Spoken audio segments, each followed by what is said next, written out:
Hi, this is Celeste, and this is the Celestial Report for February 2nd, 2020. And we're going to dive into the Federal Register today with information that you need to know and that you may face as early as this week. And that is why it is critical to get you this information, and that is why I'm doing this special broadcast. So, anyway, this is the Federal Register that we're going to dig into. So right now, what we have going, before I dig into the Federal Register, is algorithmic warfare. All the elements of creation have been weaponized, and also the words. And this is on both the side of God and the side of evil. And just as a really quick refresher, if you followed my work, if you don't, just look it up. It's pivotal to know a little bit of the backstory as we go into this. There were 3 Asilomar conferences. The first one was in 1975, and the decision was made by the policymakers to genetically modify all life on Earth. That's animal, human, plants, everything. The second component was the geoengineering component. It was in the form of a binary weapon style. And so obviously that has been accomplished or is in process right now. That component, the framework, even though they had started before, I think it was 2010. And then in 2018 was the last component, and that is artificial intelligence or AI management of all life on Earth. Another thing that you need to be aware of is that back in 2005, the United Nations, through the FAO, issued 3 1,500-page each documents that are living documents, and every May they are increased, so they don't just stay the same, they actually grow in size, kind of like a beast. And one of them is called the Terrestrial Animal Health Code, and yes, in this code you are defined as an animal and need to be managed. Anything in this code that applies to animals is applicable to humans. There is also the Aquatic Code, and there's also, very interesting, the Manual for Diagnostic and Vaccinations. And I've been watching this since 2005, and many people didn't even realize that it existed. And so that's where you're going to see in the days to come all these diagnostics and vaccinations emanate forth and are regulated by the United Nations. It's also important for you to realize that independent labs are extremely rare right now. Maybe there's a handful of them, but almost all the labs are a part of the system, the global system already.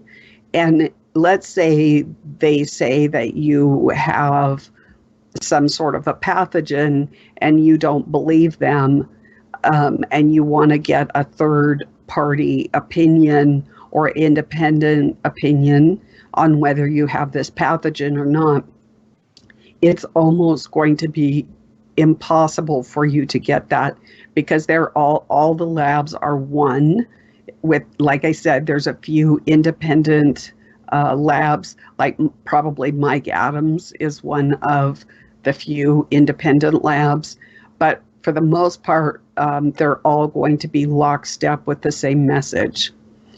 Now, another thing, just before we dig in, is if you paid attention to the White House announcement this week after the World Health Organization declared the 2019 novel coronavirus a public health emergency of international concern, the White House,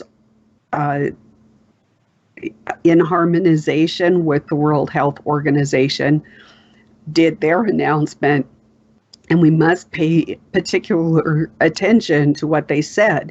They are operationalizing. This is an operation, and it is a multi-layered, cross-agency public health response. And what you need to know is within our Constitution, at the time our Constitution was formed, public health was a big issue. We didn't have the sanitation. There wasn't the access to running water or, basic understanding of different health things that we have and take for granted today.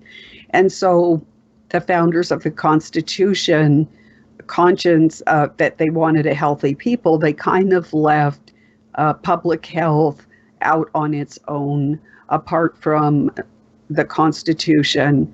But right now, global entities see those holes in the Constitution, and if you say, or if you use the words for the health, safety, and well-being of the public, that basically suspends any constitutional protections that you have, and you really need to understand that. Another thing, just before we dig in, we got a couple more things, and then we'll just dig right in. First off, the coronavirus, I've been hearing, oh, this is just a coronavirus. That's, you get this little tiny cold and you're going to get better in no time at all. You need to understand that the novel in front of the coronavirus means that this is a laboratory engineered virus. You might want to think of it as a GMO of viruses, and it is weaponized. It has potential for great devastation. Whether it's real or perceived, this is the biological 9/11 attack that has been unleashed upon the world. So what has been established, because they knew that this was coming, is a pan-enterprise architecture for biosurveillance with interoperability. And what that means is, it's got several parts to it. There's loose coupling, there's contracts, which we're going to discuss. There's autonomy, there's the AI portion. This is going to be run by artificial intelligence, abstraction, reusability. Everything has to be reusable these days. Composability, statelessness, so it goes beyond sovereign borders. And as I've stated for the last several weeks, that this is sovereignty's last hurrah. After this, we're going to see a real concerted effort by global governance to eradicate states and discoverability. And you might think, oh, this is new. This is just this novel coronavirus is something new.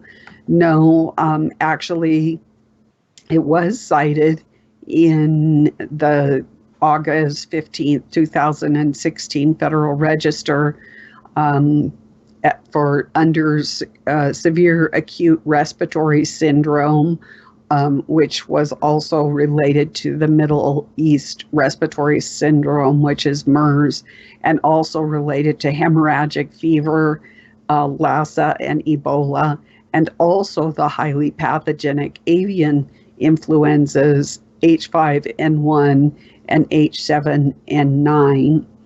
So now what we are going to be looking at today is the Federal Register proposed regulations.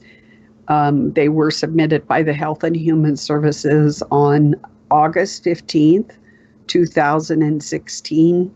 They were addressing the control of communicable diseases, and it became finalized on October 15th, 2016.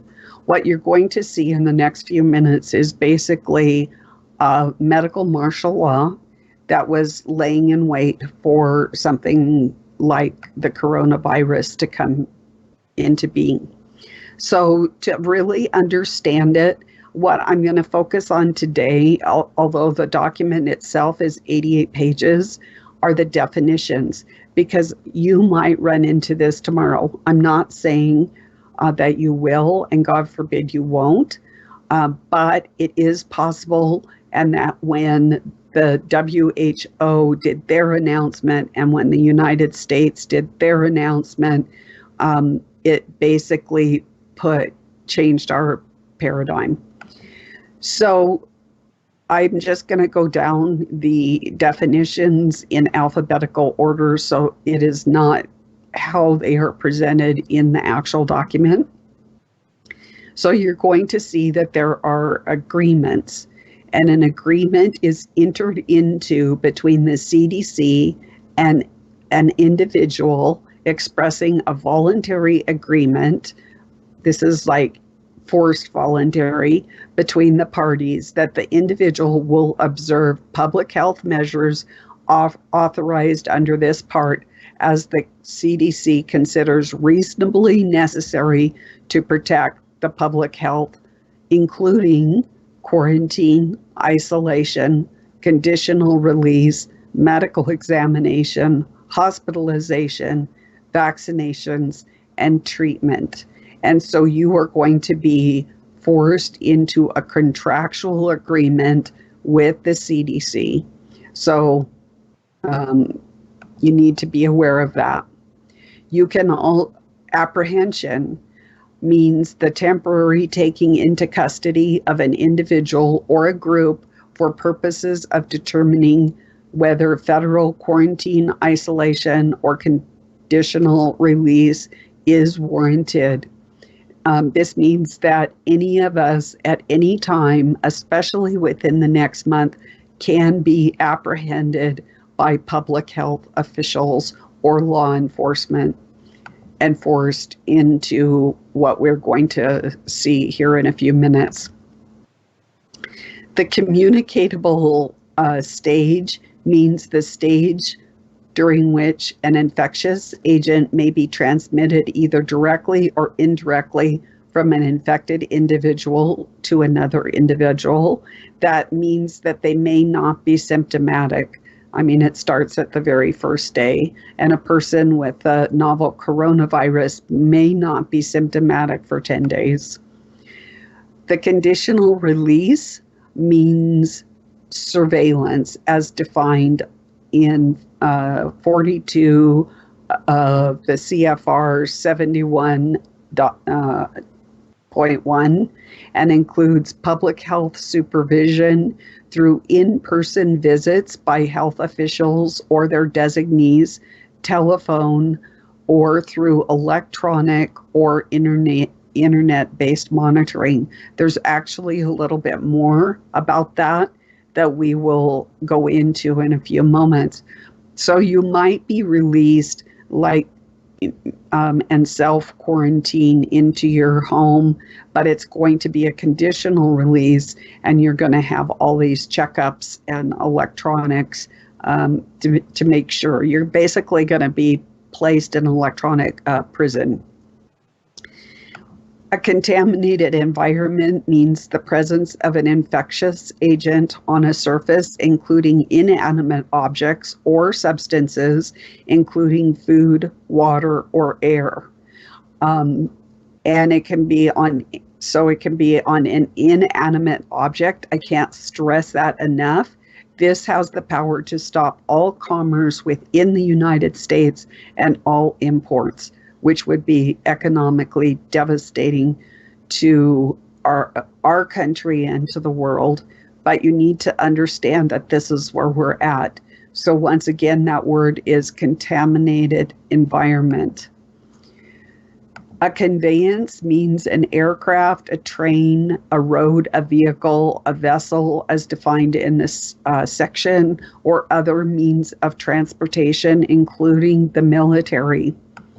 So now we're going to go back and see some of what this electronic conditional release might include. So electronic or internet-based monitoring means mechanisms or technologies allowing for temporary public health supervision of an individual under conditional release, and it may include electronic mail, SMS, texts, video conferencing, webcam technologies, where you would have like a webcam in your house monitoring you, integrated voice response systems to ensure that you didn't get out and take a walk, entry of information into web-based forums, wearable tracking devices, and other mechanisms or technologies as determined by the director or the supervising health authority. There is also clauses in this Federal Register dealing with communicable diseases for any future electronic or internet-based monitoring. So maybe the technology hasn't been yet developed, but they included that in there so that they didn't have to redo the whole thing, the whole document. Okay, so who is an ill person? So basically, according to the definitions, this person has to have a fever measuring at least 100.4 degrees or 38 degrees centigrade or greater, or one that feels warm to the touch, or gives a history of feeling feverish, and accompanied by one or more of the following: a skin rash, difficulty in breathing, persistent cough, decreased consciousness or confusion of recent onset, new unexplained bruising or bleeding without previous injury, persistent diarrhea, persistent vomiting other than air sickness or travel sickness, headache with a stiff neck, or obviously appears to be unwell. So the person can either self-report, or if, let's say, you're traveling and somebody else notices it, it could be somebody in an airport, a TSA person, they can report you. Any fever that has persisted for more than 48 hours, 3, has the symptoms or other indications of a communicable disease, as the CDC may announce through the posting in the Federal Register. An incubation period means the time from the moment of exposure to an infectious agent that causes a communicable disease until the signs and symptoms of the communicable disease appears in the individual. For a quarantinable communicable disease, incubation period means the pre-communicable stage. And that's my concern for the next 30 days, that we're kind of in this window in the United States. An indigent person means an individual whose annual family income is below 150% of the applicable poverty guidelines, and that is periodically updated in the Federal Register by the Health and Human Services under Title 42 of the U.S. Code 92 or 99022. And if no income is earned, liquid assets totaling less than 15% of the applicable poverty line. That becomes important because you may be forced into treatment and vaccines, hospitalization, and this is for determining who is responsible for paying those bills. They also address master or operator with respect to a vessel. This means a sea crew member with the responsibility for vessel operation and navigation, but it's also a similar individual with responsibility for any conveyance. That can be your own car, it can be a train, it can be a truck, any way that you can convey.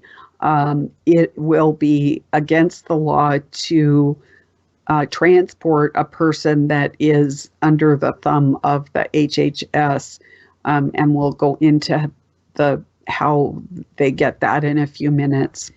So what potential medical exams might you be forced to endure?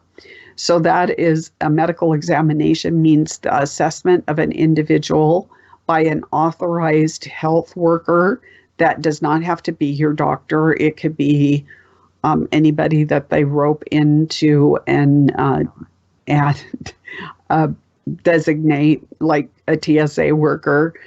They do swear oaths, but it is to the agency and not to the Constitution.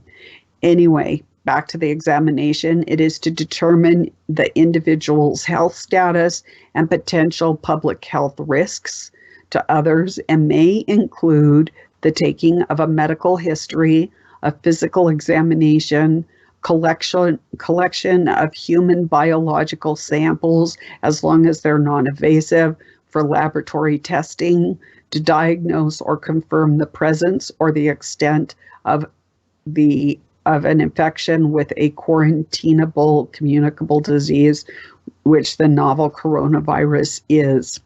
Now, you need to understand that once this medical examination and the results are handed over to possibly third parties, then those records become public. And there's a lot right now going on that and that's the whole push behind this electronic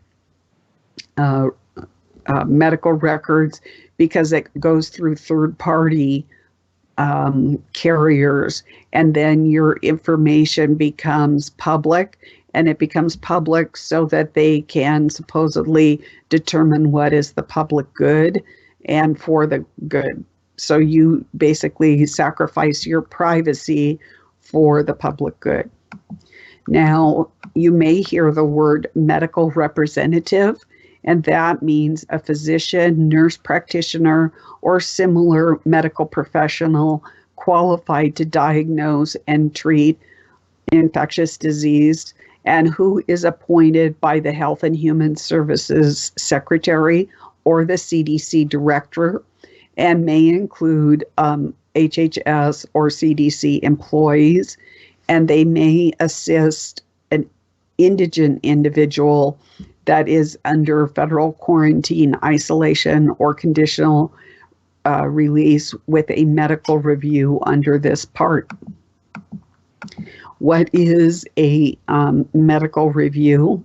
It basically means a physician, a nurse practitioner, or similar medical professional qualified to diagnose and treat infectious disease, once again appointed by the HHS Secretary or the CDC Director, to conduct medical reviews under this part, and may include a HHS or CDC employee. And it is to establish a federal order for quarantine, isolation, or conditional release. I think I forgot to put in here that you do have the right to appeal this process, but it is under this really strange thing like global migration and something else. But I will get that information to you. I just forgot to put it. It's hard to synthesize down an 88-page government document. So what do they mean by non-invasive? Because so here you are at the train station, the bus station, the airport, and you have to be assessed. And they are talking about non-invasive procedures. So what might you expect? So that means it will be conducted by an authorized health worker or another individual with suitable training, and includes, before I get into the details of that, it's important to know that the volunteer citizen army has been mobilized for this. So it could be a CERT person, Medical Reserve Corps, Veterinary Corps, AmeriCorps, Senior Corps.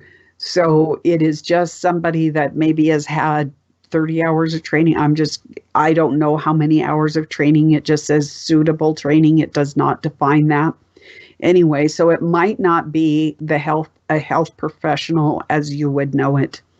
And so this exam will include an exam of your ears, nose, mouth, temperature assessment using ear, oral, with a cutaneous, which is a skin or a non-contact thermometer, or thermal imaging, oscillation, external palpitations, external blood pressure, and other procedures that do not involve puncturing or incising of the skin or insertion of instruments or foreign materials into the body or a body cavity, including the ears, nose, and mouth.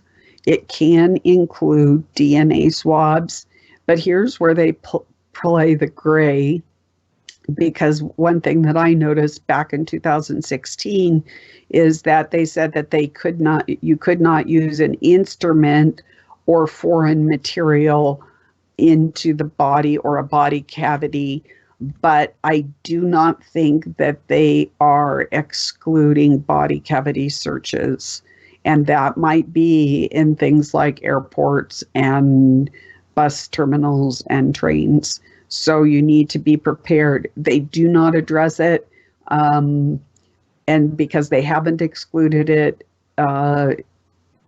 you might be faced with that. The pre-communicable stage means the stage at the beginning upon an individual's earliest opportunity for exposure to an infectious agent and ending upon the individual entering or re-entering the communicable stage of the disease. If the individual does not enter the communicable stage, the last date at which the individual could reasonably be expected to have the potential to enter in or re-enter the communicable disease. And basically, by this definition, right now, all Americans have been exposed to this pre-communicable disease, not necessarily because we've run into anybody from China, but maybe somebody from China before they started to limit airlines traffic into the United States may have been communicable and left the disease, let's say, on a door handle. They sneezed on a counter, that type of thing.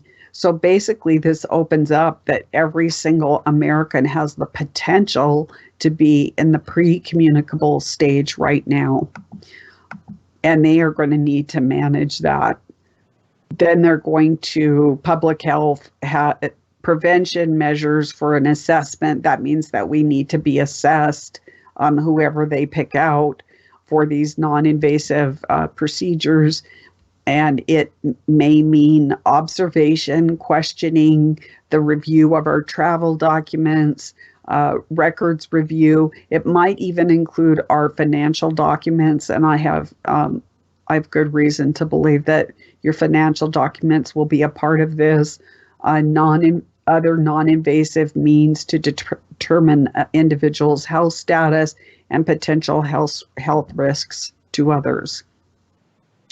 A qualifying stage is a statutorily defined in 42 U.S. Code 264 D2, the communicable stage of a communicable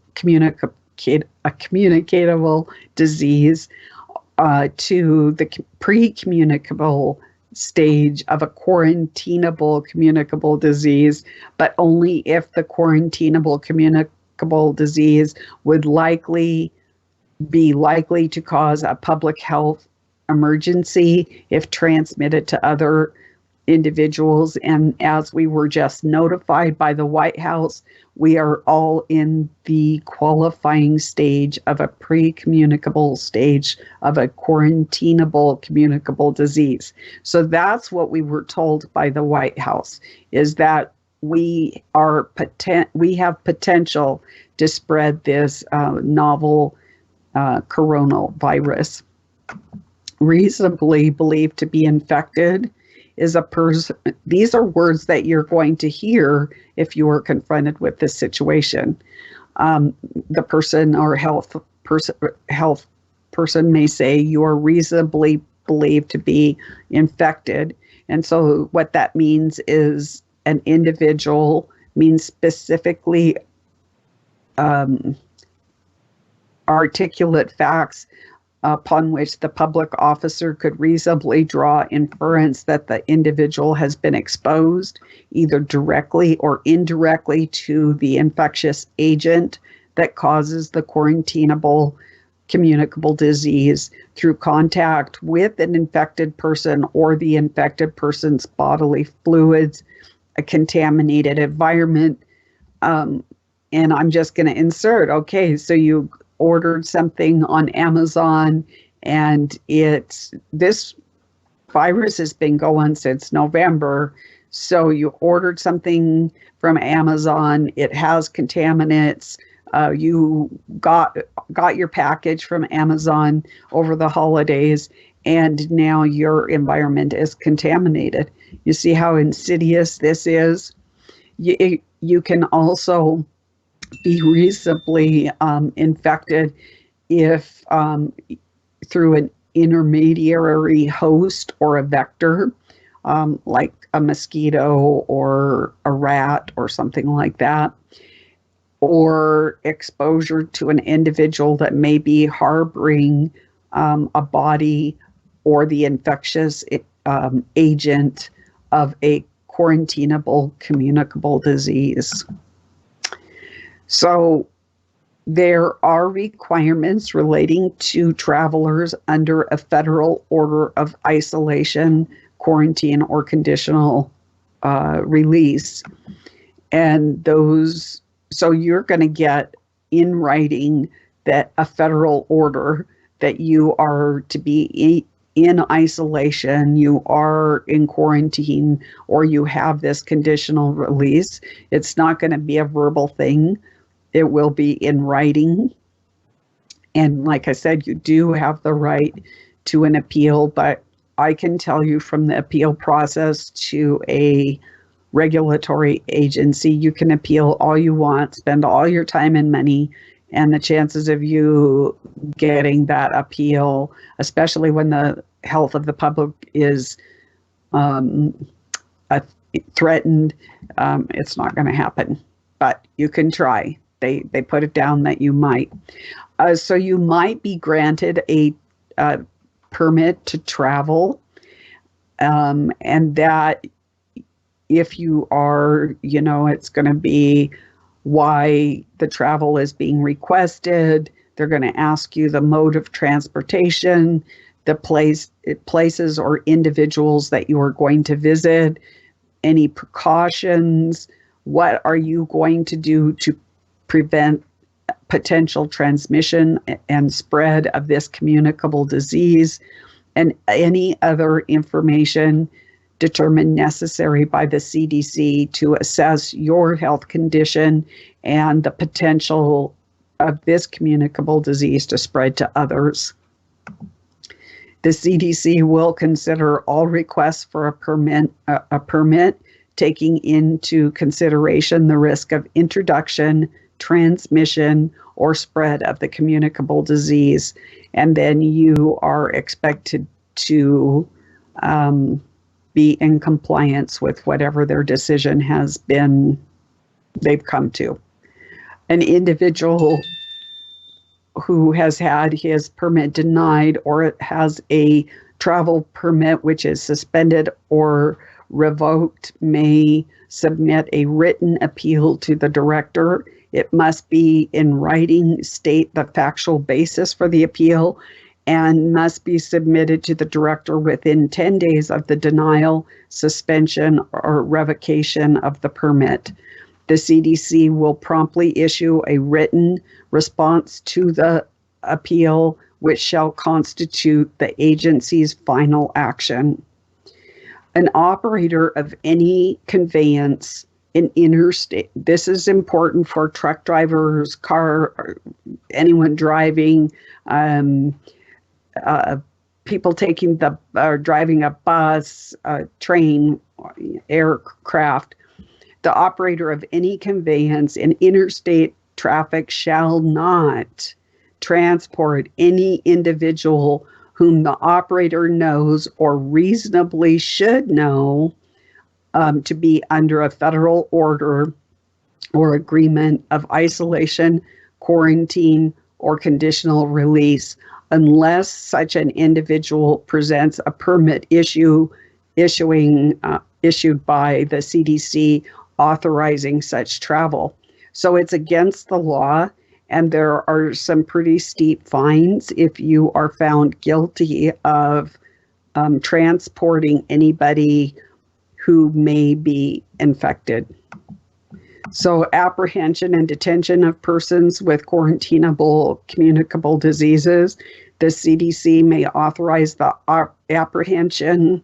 So you can be apprehended on the street. I mean, they can just, some AmeriCorps thugs can apprehend you on the street and direct you to the nearest health facility for a medical exam with possible quarantine, isolation, or a conditional release. And this is another thing that you really need to know, is that the novel coronavirus there are several executive orders that include this. These are presidential executive orders. I think they started in, if memory serves me right, 2004 or 2003. So they've got all their bases covered. So this is not only regulatory, but it's covered by presidential executive order. So you're basically not going to get out of it. Public health prevention measures to detect communicable disease. So the CDC may conduct public health prevention measures at U.S. airports, seaports, railway stations, bus terminals, and other locations where individuals gather to engage in interstate travel, and apply non-invasive procedures as determined appropriate by the CDC to detect the presence of communicable diseases. And I want you to understand that it's not only places of conveyance or travel, but in most states, they passed laws like early in the early 2000s that they can do checkpoints anywhere. Like you could have a checkpoint set up at the end of your driveway, the end of your community street, let's say, or even in front of your church. So a checkpoint can be anywhere, and we have no say. We will have to go through all their questions and their assessments. And we also may be required to provide contact information such as U.S. and foreign addresses, telephone numbers, email addresses, and other contact information, as well as destinations, health histories, and travel histories. This has all been beta tested with animals. And so if you think that this is a new system, it's not. It's been operational for probably almost 20 years. And so they're very good at, the process is well nailed down for this. Of course, there are processes to report death or illnesses on board an aircraft, also any cruise liners or anything like that. There are certain, you have to report the deaths. Unlike, so my husband and I got on this one conversation, like, God forbid, what happens if you died? And he told me, oh, just throw my body out to the wolves.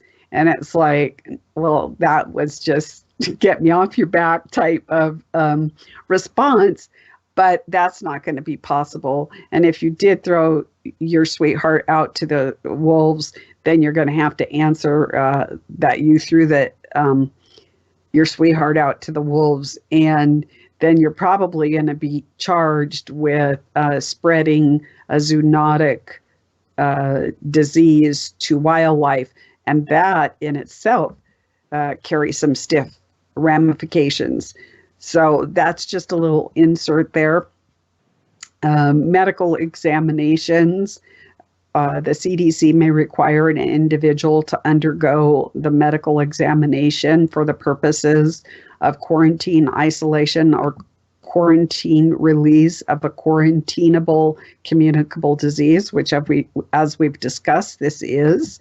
the individuals reasonably believed to be infected based on the results of medical examination may be isolated, or if such results are inconclusive or unavailable, individuals may be quarantined or conditionally released in accordance with this part.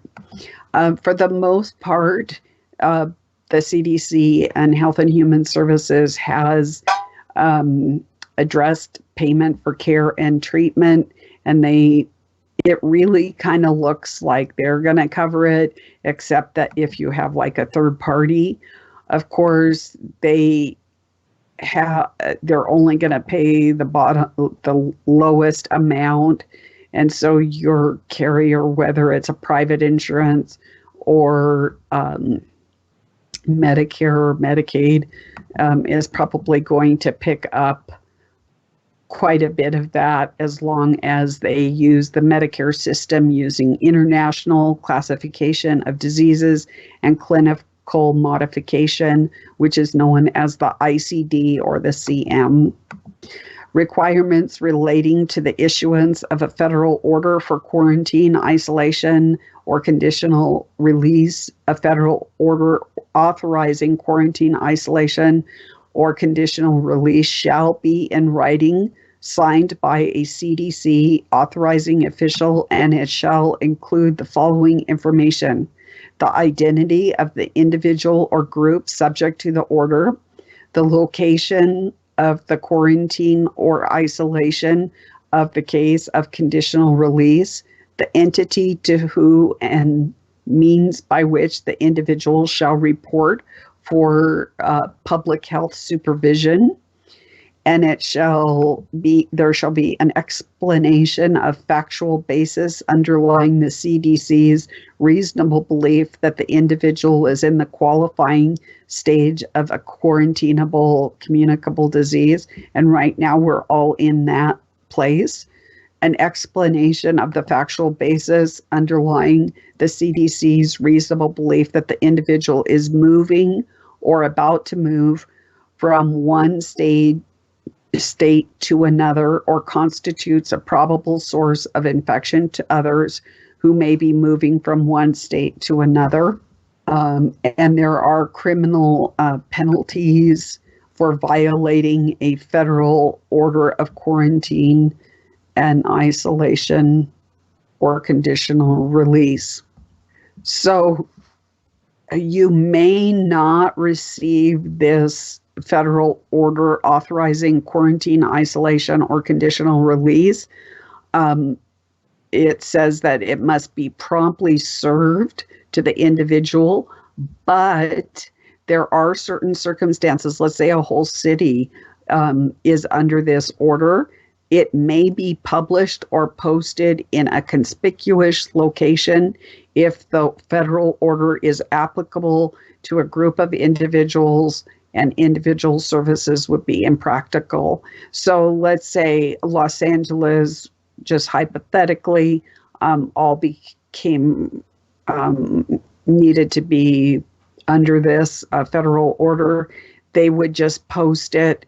You would probably hear it on the media. You might hear it on social media. You would certainly hear it on the CDC's or HHS's websites. But it is something that you need to pay attention to, because if you don't know about it and you violate it, you are going to have criminal action taken against you. So ignorance is not going to get you off. There is mandatory reassessment of a federal order for quarantine, isolation, or conditional release. The CDC shall reassess the need to continue the quarantine, isolation, or conditional release of an individual no later than 72 hours after the order. So basically, you may be reassessed. You might have to put up with your quarantine, isolation, or conditional release for 3 days. And then after that, they will reassess and see if it's necessary for you to continue. But then once again, the agency's final decree is their final decree, and you really don't have much once they've made the final decision. They may continue the federal order. It may be modified, or it could be rescinded as part of that process. Some of this is they come about it. They say the same thing in many different ways, so that you get the point, and they've dotted all their I's and crossed all their T's. And so some of this I don't have to rehash because it would just bore you to tears. I'm fine with a big long document, but maybe you are not. So then this part is talking about a medical reviewer may order a medical examination of an individual when the medical reviewer's professional judgment. Such an examination would assist in assessing the individual's medical condition. So here we're bringing in some other parties, and it can be by many different means. So there are records that are kept, administrative records relating to federal quarantine, isolation, and conditional release, and you need to know that those things are kept forever. And it can include medical, laboratory, epidemiological that are in the agency's possession and were considered in the issuing a federal quarantine, isolation, and conditional release order or any subsequent federal orders. And it can include lots of different things. We all have a dossier, and it can include all of those, that information, travel, financial, as I mentioned, internet, all sorts of different things. So I think I'll just one more before we go into the penalties. So the CDC may enter into an agreement with an individual based on the terms as the CDC considers reasonably necessary, indicating that the individual consents coercively, but they say voluntarily, but it's coercively, to any public health measure authorized under this part. And this is 70.18, including quarantine, isolation, conditional release, medical examination, hospitalization, vaccination, and treatment, provided that the individual's consent shall not be considered as a prerequisite to the exercise of any authority. So basically, they're saying that this contractual agreement between you and the CDC allows them to do anything to you. So it's also important for you to know that on August 16th in the year 2000, the Secretary transferred the authority for interstate control of communicable disease, including the authority to apprehend, examine, detain, and conditionally release individuals moving from one state to another from the FDA, the Food and Drug Administration, to the CDC. This authority is implemented in 42 CFR Part 70. The FDA retained its concurrent regulatory authority under Section 361 of the Public Health Service. And when you are going to make an appeal, you need to do it to the Public Health Service Act, addressing authority of CDC's function 361 through 369, covered in 42 U.S. Code 264 through 272, to the Division of Global Migration and Quarantine, and the acronym for that is DGMQ. And so that is who you would address an appeal to. It's also under these public health measures that have just been declared upon us. You're going to also see things like inspections of your home, your private residences, fumigation, disinfection. We have seen that happening in China, people going around, with the sprayers. We're going to start seeing that in the United States. Sanitation, pest exterminations, destruction of animals or articles found to be dangerous, infection to human beings. That's going to really escalate the UN anti-animal agenda, and really is going to distance people from their livestock. They're already telling people here, limit your contact with animals, don't have contact with animals, live animals. In China, they're actually having people killing their dogs and their cats and their pets. So that you might see that coming to America really soon. I have one article that was sent to me on that topic, and I said over my dead body. But anyway, moving right along, there were the transportation, or the TSA, may conduct routine warrantless searches on all carry-on luggage without individualized suspicion, which means, now it's TSA on steroids, go rampant. They don't need a warrant. They can do anything they darn well want. And the problem is it's not just going to be contained to the airports. It is going to be bus stations, train stations, boats, checkpoints. And so these routine security search checkpoints, they claim they pass the constitutional muster because compelling public interest in curbing piracy and other acts,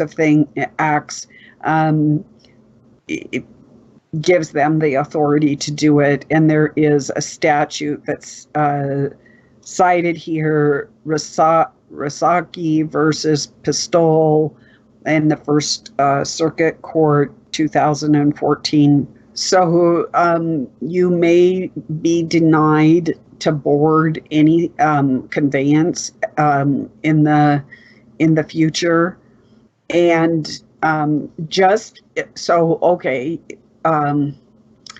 if you see a TSA and they're screening everybody and taking their temperature and doing this and doing that, if you walk away, is that going to protect you? No, it is not going to protect you. And they've practiced this at DWI checkpoints. People that have tried to avoid them, they hunt them down. So by simply walking away and saying, I do not consent to this, is not going to be effective. They have the power to apprehend you and do whatever they wish to you. And so then there's a section that requires individuals who are undergoing the assessment, basic contact tracing information, which would be used to locate and notify individuals of potential exposure to a communicable disease. Now, when we're talking about some of the electronic measures that they are talking about here, they do say non-invasive, but I do want to bring to your attention something that I was consulted on maybe 20 years ago. So there was a man in Eastern Washington, and he bought a mobile home, and it was not connected to, let's say, the system, and he wanted it that way. And he went ahead and did his water and his electric on his own. But that meant that he didn't pay all of the inspection fees and permits that are required for doing utilities. A person is not allowed to do that. And they were trying to figure out a way of how to go after this man. So unfortunately, he went to town, and there was some little tiny parking infraction. I don't know if he didn't park within the white lines. It was very minor. It had to do with parking. All I remember, I mean, it's 20 years ago. And they arrested him. He ended up being put in prison. And they said that when they apprehended him and he became a custodian of the government.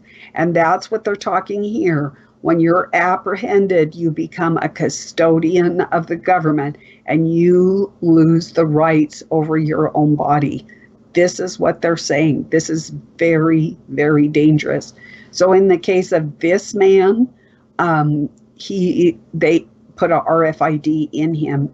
Now this document says that they are not going to do an invasive RFID system, that it would be a wearable or something akin to that. But I have not looked at, this was 2016, have they amended this to include things like RFID implantation for monitoring and surveillance purposes, and also the taking of blood. So what's important to remember is that once you are apprehended, you become a custodian of the government and they take ownership over you. That is extremely troubling to me. It's important to note that that this is all in line with the Commerce Clause in the Constitution, and we can cite the United States versus Lopez, 514 U.S., 549, 558, 559, 1995, which the Commerce Clause authorizes the regulation of the instrumentalities of interstate commerce, which includes persons or things that are engaging in interstate commerce, even though it is a threat to interstate commerce, may come from this interstate activity. So they realize that this might shut down our economy, and the Commerce Clause is aware that this biological can do that, but that this is an instrumentality of the interstate commerce to basically shut it down, so that it is giving them the power to do that. So another thing that is troubling is on page, if you do go to this document, it's on page 54243, and they are saying that they're talking about privileges, and that they are conferring, when we travel, it's a privilege, and that we don't have a right to travel. So basically, a refresher for all of us is a right that is something inherited by God, and a privilege is something conferred to us by government or man to us. So basically, they're saying that they have the right under a communicable disease situation to interfere with our travel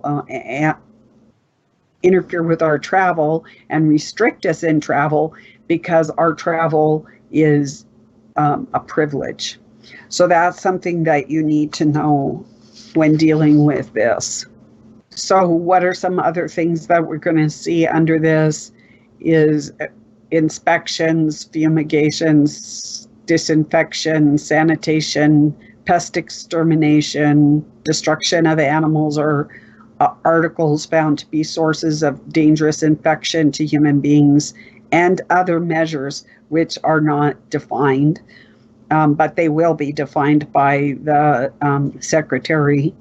Oh, and here's the executive order that covers severe acute respiratory syndromes and influenzas caused by novel or reemergent influenza viruses that are causing or having potential to cause pandemic are covered under Executive Order 13295, signed April 4th, 2003, amended to Executive Order 13375 on April 1st, 2005, and Executive Order 13674 signed July 31st, 2014. So what are the penalties? So if a person is in violation of this part, they are subject to a fine of no more than $100,000 if the violation does not result in a death, or 1 year in jail, or both, or a fine of no more than $250,000 if the violation results in a death, or 1 year in jail, or both, as otherwise provided by law. Violations by organizations are subject to fines of no more than $200,000 per event if the violation does not result in a death, and or $500,000 per event if the violation results in a death or is otherwise provided by law. And what you need to understand, although not specifically in this particular document, but most penalties are based on a grid matrix. And basically that means that it's like a per day per event. And they could say that it's like that day was a single event and the next day. And so it incrementally gets larger, like if you're in violation for 2 days and it goes up to you're in violation for 3 days, it goes up exponentially. And so they can play with these types of things. I am pretty sure, although it's not specified in this document, that it is using a penalty matrix, which means that you're not just talking $100,000 to $500,000. You're talking about that amount per day, and they may consider it each day a separate event. So you need to be aware of that when assessing if you are going to be in violation of whatever decree the HHS and CDC want to place on you. Now you need to understand that there's also foreign quarantines, and because of the contaminated environment and the potential for people. So what types of data elements might they ask of you and that you are forced to supply for them? You need your full last name, first name, and middle name, as well as any other names and aliases, your date of birth, your sex, your country of residence. If a passport is required, your passport number, your passport country of issuance, passport expiration date.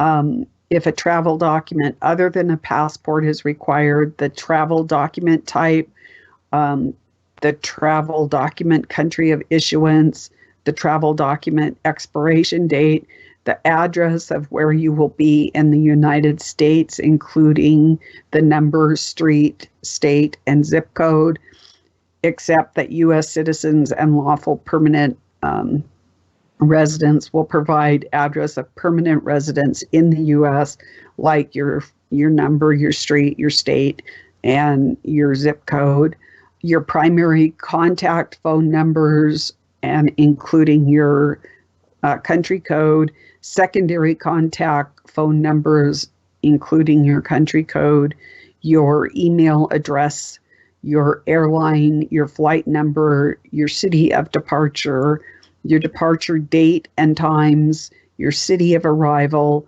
your arrival date and times, your seat numbers, and you can expect that on any conveyance that you are going to be asked for this type of information, and you need to be ready to submit that information. I remember when there was something going on in Italy. I think it was a hijacking of a cruise liner. And I was taking a group of young Girl Scouts, I think they were brownies at the time, up to Victoria. And we were on the ferry. And these happened to be developmentally delayed girls. And I mean, anyway, make a long story short, we were in this middle of this global thing, and I was handed a 3-page thing, document, like if you were going to a doctor's office, per girl, like their mother's maiden name, mother's place of birth, all this stuff, 3 pages per girl. And these girls didn't know all that information. And I was terrified that I was going to be stuck in Canada and never be able to get back to the United States. In the end, I was able to, but it was not a pleasant trip to Victoria, Canada, I can assure you. These administrative records are going to be kept. Like I said, if this information gets to third parties who are processing that information, it will become public for the greater good. Talking about the suspension of entry of animals, articles, or things designated from foreign countries into the United States, the CDC may suspend entry into the United States, animals, articles, or things from foreign countries, including political subdivisions and regions, wherever the director determines that such an action is necessary to protect the public health, when they find that there exists a foreign country, so that if there exists in a foreign country or a political subdivision, a place of communicable disease, introduction, transmission, or spread, which would threaten the public health of the United States. Well, that's already been determined from China and by the United States. So what that means is the whole economy or anything having to do with Chinese imports can be stopped. The flow of peoples can be stopped at this point. It's going to be very interesting to see what happens in the next 30 days, because after that, we're going to know where we stand. I will say that, just so you know, this has all been metriced out. Like, they know how much it's going to cost per person that they are going to investigate. It's going to be a huge boom for public health, a huge influx for people making vaccines. This whole surveillance, there's going to be companies getting surveillance money to manage this whole system. So it's a redistribution of wealth. So we're transferring it from one place to another place.